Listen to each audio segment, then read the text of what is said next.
Bonjour à Arlette Chabot. Bonjour. Alors Emmanuel Macron a présidé à l'Élysée un mini-conseil européen consacré à la lutte contre le terrorisme. Dans la conférence de presse finale, le chef de l'État a demandé une réforme profonde de Schengen. Il affirme que s'il ne confond pas tout, il faut regarder le lien qui existe entre deux phénomènes, l'immigration clandestine et le terrorisme, dénonçant aussi un droit d'asile dévoyé. Pour le président, immigration et terrorisme n'est la même chose, c'est la même chose ? Oui, vous pourriez dire qu'il parle comme d'autres qui sont beaucoup plus à droite sur l'échiquier politique. Oui. En tout cas, il faut quand même bien remarquer qu'évidemment Emmanuel Macron prend des précautions en affirmant qu'il ne confond pas tout. Non, tous les migrants ne sont pas des terroristes et il n'emprunte pas les mots du Rassemblement national. Mais il y a une réalité qu'aujourd'hui le président de la République ne peut nier. L'auteur de l'attaque contre la basilique de Nice, tunisien, aurait dû être expulsé par les Italiens. L'auteur de l'agression devant les anciens locaux de Charlie était un Pakistanais faux mineur.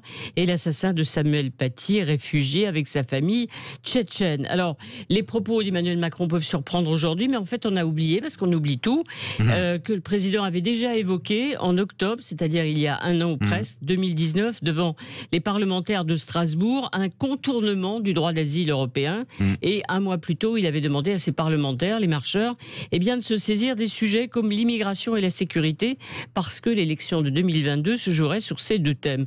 Alors, depuis, le haut a passé, il y a eu les retraites, il y a évidemment la gestion de l'épidémie, d'autres sujets à traiter. Et puis, dans la majorité, certains ont toujours pensé qu'Emmanuel Macron, élu par des électeurs de gauche, n'avait pas intérêt à s'égarer ou prendre le risque de s'égarer sur ces terrains porteurs pour les oppositions de droite. Aujourd'hui, on n'en est plus là.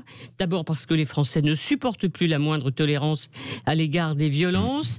Et surtout, après le choc provoqué par la mort de Samuel Paty, ils imposent une détermination totale contre l'islamisme radical.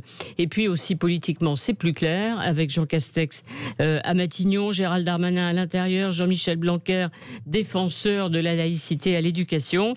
Eh bien, Emmanuel Macron va essayer de chercher un peu plus à draguer les électeurs de droite et à laisser le moins possible d'espace à un candidat des Républicains. Et alors le test, on le sait, pour le président et le gouvernement, ce sera l'examen de la loi, la fameuse loi contre les séparatismes. Oui, alors ça c'est tout à fait effectivement le test pour le président de la République. Alors il a les mots, le président de la République aujourd'hui. Il a dénoncé effectivement l'adversaire, l'ennemi, l'islam radical, la loi sur le séparatisme pour renforcer la laïcité en France. Depuis le début, l'opposition demande qu'il y ait aussi un volet immigration qui soit ajouté à ce texte. Pour l'instant, il n'en est pas question. Ça pourrait changer. Encore une fois, 2022, il en est de plus en plus conscient. Emmanuel Macron se jouera sur ces thèmes.